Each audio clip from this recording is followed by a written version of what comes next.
Right Palnadu జిల్లా రెంటెపాళ్లకి బయలుదేరారు మాజీ సీఎం వైఎస్ జగన్ పర్యటనల నేపథ్యంలో 25 చెక్ పోస్టులు ఏర్పాటు చేశారు పోలీసులు. రెంటెపాళ్లతో పాటు నందిగామ అడ్డరోడ్డు సత్తెనపల్లిలో భారీగా పోలీసులు మోహరించారు. ఇప్పటికే జగన్ కాన్వాయ్ రెంటెపాళ్లకి బయలుదేరింది. కాన్వాయ్లో భారీ సంఖ్యలో వాహనాలు ఉన్నాయి. మరి వీటన్నిటినీ పోలీసులు అనుమతిస్తారా లేదా అనేది చూడాలి.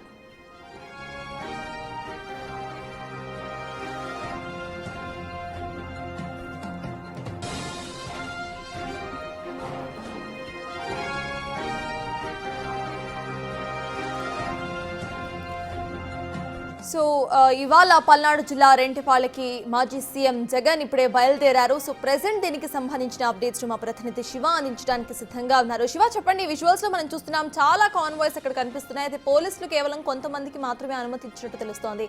మరి ఇన్ని కాన్వాయ్స్ ని లోపలికి పంపించే అవకాశం ఉందనుకోవాలా? అసలు అప్డేట్స్ ఏంటి? భారీ కాన్వాయ్ తో బయలుదేరాడు. దారి పొడవుతున్నా కూడా ఆయా నియోజకవర్గాలకు సంబంధించిన నేతలు, కార్యకర్తలు భారీ స్థాయిలో వాహన శ్రేణిలో ఏడవుతున్న పరిస్థితి కనిపిస్తా ఉంది. అయితే రెంటపాళ్లకు చేరుకోవడానికి ఇంకా దాదాపుగా గంటన్నర సమయం పట్టే అవకాశం ఉంది. ఒక్కొక్క నియోజకవర్గం నుంచి ఒక్కొక్క చోట జగన్ ఆగుతూ కూడా వస్తున్న పరిస్థితి కనిపిస్తా ఉంది. అయితే జగన్ కాన్వాయ్ కి సంబంధించి 100 మందికి మాత్రమే అనుమతిస్తామని చెప్పి పోలీసులు చెప్తున్న నేపథ్యంలో కానీ భారీ స్థాయిలో కూడా కార్యకర్తలు, నేతలు తరలి వస్తున్న పరిస్థితి కనిపిస్తా ఉంది. ఈ నేపథ్యంలో ఇన్ని వాహనాలను అనుమతి చేస్తారా లేదా అనేది కూడా మరొక వైపు కొనసాగుతున్న పరిస్థితి కనిపిస్తోంది. పోలీసులకు సంబంధించి భారీ స్థాయిలో ఒకవైపు మోహరించున్నారు. ఇంకొక వైపు అదే స్థాయిలో కూడా పోలీసులు, కార్యకర్తలు, నేతలు భారీ స్థాయిలో మోహరించిన నేపథ్యంలో కొంత ఉత్కంఠత వాతావరణం చోటు చేస్తుంది. కానీ పోలీసులకు సంబంధించి మాత్రం 100 మందితో జగన్ తో పాటు 100 మందికి మాత్రమే ఆహ్వానం ఇస్తామని చెప్పి చెప్తున్న నేపథ్యం కనిపిస్తున్న నేపథ్యంలో ఏ రకంగా కొనసాగుతుంది, ఏం చేయబోతున్నారు అనేది ఉత్కంఠ అయితే కొనసాగుతున్న పరిస్థితి కనిపిస్తా ఉంది. సర్దాస్ మొత్తం మీద చూసుకుంటే జగన్ పల్నాడు టూర్ మాత్రం ఉదయం ప్రారంభమైన దగ్గర నుంచి ముగిసే వరకు వాతావరణం చోటు చేస్తున్న అవకాశాలు కనిపిస్తున్నాయి. అనువనున కార్యకర్తలు ఘన స్వాగతం పలకటం, మరొక వైపు అదే స్థాయిలో పోలీసులు భారీ స్థాయిలో మోహరించి ఉండటం, సత్తెనపల్లి పరిసర ప్రాంతాలను పూర్తి స్థాయిలో పోలీసులు వారి ఆధీనంలోకి తీసుకున్న పరిస్థితి కనిపిస్తా ఉంది. అయితే ప్రధానంగా చూసుకుంటే కనుక సత్తెనపల్లి పరిసర ప్రాంతాలకు సంబంధించి మొత్తం 25 చెక్ పోస్టులని పోలీసులు ఏర్పాటు చేశారు. ఎందుకంటే 25 చెక్ పోస్టులకు సంబంధించి ప్రతి కిలోమీటర్ కి ఒక చెక్ పోస్ట్ ఏర్పాటు చేశారు. మొత్తం 25 చెక్ పోస్టుల నేపథ్యంలో మొత్తం 13 కిలోమీటర్లు సత్తెనపల్లి నుంచి కూడా 13 కిలోమీటర్ల దూరం ఉన్న నేపథ్యంలో ఈ 13 కిలోమీటర్ల దూరానికి సంబంధించి ప్రతి కిలోమీటర్ కి ఒక చెక్ పోస్టు నలుదిప్పులా ఏర్పాటు చేసిన పరిస్థితి కనిపిస్తా ఉంది. భారీ స్థాయిలో నేతలు, కార్యకర్తలు వస్తున్న నేపథ్యం కనిపిస్తున్న నేపథ్యంలో ఒకవైపు ఇప్పటికే తెలుగుదేశం పార్టీ నేతలకు సంబంధించి కూడా గో బ్యాక్ జగన్, అమరావతి ద్రోహి జగన్ అని చెప్పి ఫ్లెక్సీలు ఏర్పాటు చేశారు. ఫ్లెక్సీలని అర్ధరాత్రి కూడా పోలీసులు తొలగించిన పరిస్థితి ఒకవైపు కొనసాగింది. మరొక వైపు జగన్ కి ఘన స్వాగతం పలికేందుకు కార్యకర్తలు, నేతలు వస్తున్నారు. మరి పోలీసుల ఆంక్షల నేపథ్యంలో ఏం కొనసాగుతుంది, ఏం జరగబోతుంది అనే ఉత్కంఠ అయితే కొనసాగుతా ఉంది. ఇప్పటికే గుంటూరు జిల్లా నుంచి ఆయన కొనసాగుతున్న నేపథ్యంలో ఇక్కడి నుంచి ఆయన పల్నాడు జిల్లాకు చేరుకున్న తర్వాత పల్నాడు జిల్లాకు సత్తెనపల్లి పరిసర ప్రాంతాల్లో ఇన్ని వాహనాలను పూర్తి స్థాయిలో పోలీసులు అయితే అడ్డుకునే అవకాశం ఉన్నట్టు తెలుస్తా ఉంది. మరి ఎంతమందిని అనుమతిస్తారు, ఎన్ని వాహనాలకి పర్మిషన్ పెడతారు, అక్కడ ఏం జరగబోతుంది ఏంటి అనేది కూడా కొంత హై టెన్షన్ వాతావరణం అయితే కొనసాగుతా ఉంది. ఇప్పటికే సత్తెనపల్లి పరిసర ప్రాంతాల్లో దాదాపుగా 2000 మంది పైగా పోలీసు అధికారులు భారీ స్థాయిలో బలగాలను మోహరించి ఉన్న పరిస్థితి కనిపిస్తా ఉంది. ఏ క్షణాన ఏం జరుగుతుందో తెలియని ఉద్రిక్తత, ఆందోళన అయితే ప్రస్తుతం కొనసాగుతా ఉంది. సత్తాజ్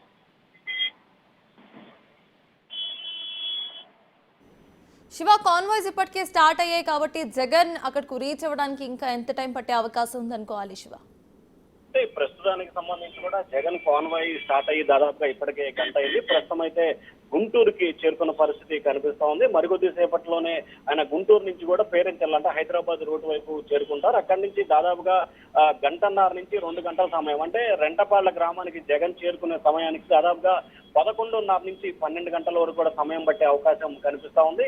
ఎందుకంటే వాస్తవానికి 9 గంటలకు ప్రారంభమవలసిన జగన్ షెడ్యూల్ 9:40కి ప్రారంభమైంది. దాదాపుగా 40 నిమిషాలు డిలే అయిన పరిస్థితి ఒకవైపు కొనసాగుతుంటే ఇంకొక వైపుకు సంబంధించి దారి పొడుగుతున్న ఏదైతే ఆయన మంగళగిరిలో బయలుదేరిన దగ్గర నుంచి మంగళగిరిలో ఆ నియోజకవర్గ ఇన్ఛార్జీలు అక్కడ స్వాగతం పలకటం, ఆ తర్వాత గుంటూరు బైపాస్ లో పొన్నూరు నియోజకవర్గానికి సంబంధించిన నేతల స్వాగతం, ఆ తర్వాత తెనాలి నియోజకవర్గం, ఆ తర్వాత పత్తినపాడు, అంటే అన్ని నియోజకవర్గాల నుంచి కూడా కార్యకర్తలు నేతలు భారీ స్థాయిలో కూడా బైపాస్ రోడ్డు జగన్ కాన్వాయ్ కి చేరుకొని వారితో మాట్లాడి వారికి స్వాగతం పలకడం పరిస్థితి కనిపిస్తా ఉంది. దాదాపుగా గంట నుంచి గంటన్నర సమయం కూడా జగన్ పర్యటన డిలే అవకాశం కనిపిస్తా ఉంది. వాస్తవానికి 11 గంటల నుంచి 12 గంటల వరకు కూడా రెంటపాలలో కుటుంబాన్ని పరామర్శించి విగ్రహావిష్కరణ చేయాల్సిన పరిస్థితి కనిపిస్తా ఉంది. కానీ 12 నుంచి 1:30 మధ్యలో ఈ కార్యక్రమం జరిగే అవకాశం అయితే కనిపిస్తా ఉంది. వందల సంఖ్యలో కార్యకర్తలు నేతలు వాహనాలని తీసుకొని వస్తున్న నేపథ్యంలో కొంత ఉద్రిక్తత వాతావరణం, అలాగే పూర్తి స్థాయిలో షెడ్యూల్ అయితే డిలే కొనసాగుతా ఉంది. సత్తాజ్. Right, thank you Shiva. So yes, ఇదే ఇష్యూకి సంబంధించి రెంటిపాళ్ల దగ్గర మా ప్రతినిధి సాయి శంకర్ ఉన్నారు. ఆయన అడిగి మరిన్ని డీటెయిల్స్ తెలుసుకుందాం. సాయి శంకర్, చెప్పండి, ప్రెసెంట్ అసలు అక్కడ అప్డేట్స్ ఎలా ఉన్నాయి? అక్కడ పోలీసులు ఎటువంటి బందోబస్తును ఏర్పాటు చేశారు? అసలు సిచ్యువేషన్ ఎలా ఉంది?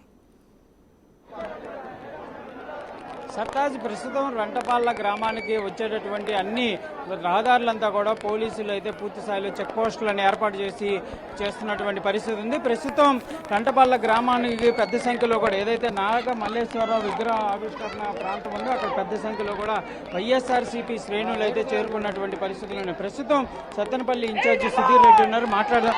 సార్, ఏంటి జగన్ గారి పర్యటన ఎన్నింటికి స్టార్ట్ అవబోతుంది, ఏంటి? జగన్మోహన్ రెడ్డి గారు ఈరోజు రెంటపాళ్ల గ్రామంలో సోదరుడు నాగమల్లేశ్వరరావు గారిని వాళ్ళ కుటుంబాన్ని పరామర్శించడానికి వస్తున్నారండి. పోలీసులు 1,00,000 ఆంక్షలు పెట్టినా కానీ ప్రతి ఒక్క కార్యకర్త కూడా వాళ్ళ సొంత ఇంట్లో కార్యక్రమం లాగా దీన్ని ఎంతో దిగ్విజయం చేయబోతున్నారు. ఆల్రెడీ అధినాయకుడు తాడేపల్లి నుంచి దాదాపు గుంటూరు వరకు చేరుకున్నారండి. ప్రాబ్లీ ఇంకొక 1 అవర్లో అట్లా సత్తెనపల్లి చేరుకుంటారు. సత్తెనపల్లి నుంచి రోడ్డు మార్గం ద్వారా రెంటపాళ్ల చేరుకుంటారు. రెంటపాళ్ల చేరుకున్న తర్వాత సోదరుడు నాగమల్లేశ్వరరావు విగ్రహావిష్కరణ చేసిన తర్వాత వాళ్ళ కుటుంబ సభ్యులను కూడా పరామర్శించడం జరుగుతుందండి.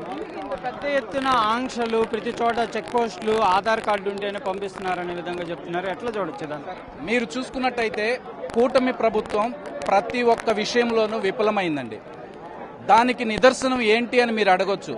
మొన్న జరిగినటువంటి 1 సంవత్సర కాలంగా కూటమి ప్రభుత్వం చేస్తున్నటువంటి అరాచకాల మీద కానీ వాళ్ళు ఫెయిల్ అయింది కానీ, సంవత్సరం నిండిన సందర్భంగా మా అధినాయకుడు జగన్మోహన్ రెడ్డి గారు వెన్నుపోటు దినం అనే ఒక కార్యక్రమానికి పిలుపునిచ్చారండి.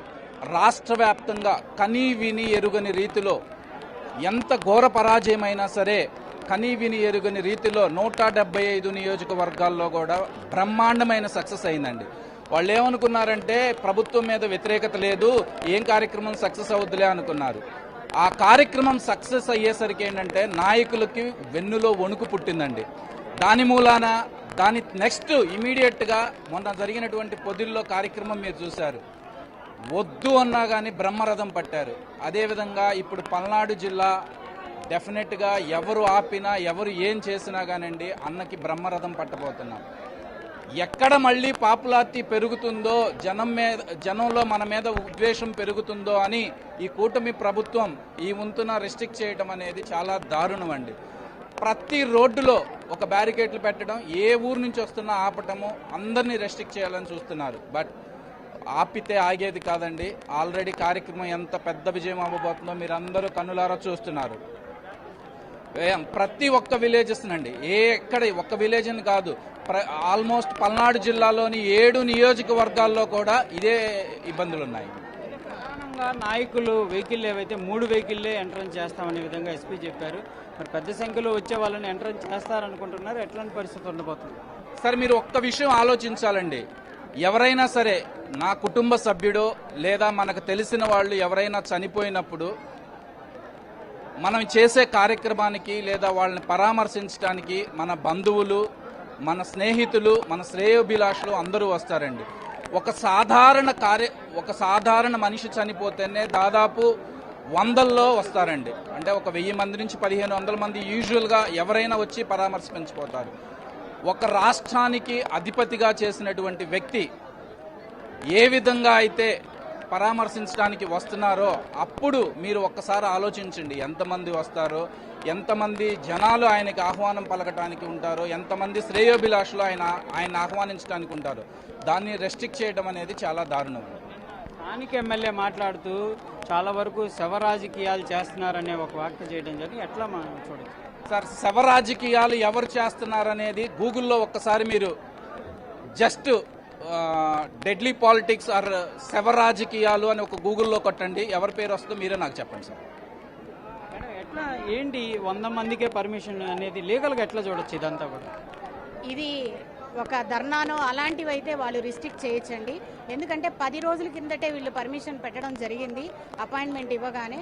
కాబట్టి దాన్ని ఆపడం ఎవరి తరం కాదు. వాళ్ళు 100 మంది ఎవరిని కౌంట్ చేస్తారు, ఎవరి పేరుని చేస్తారు.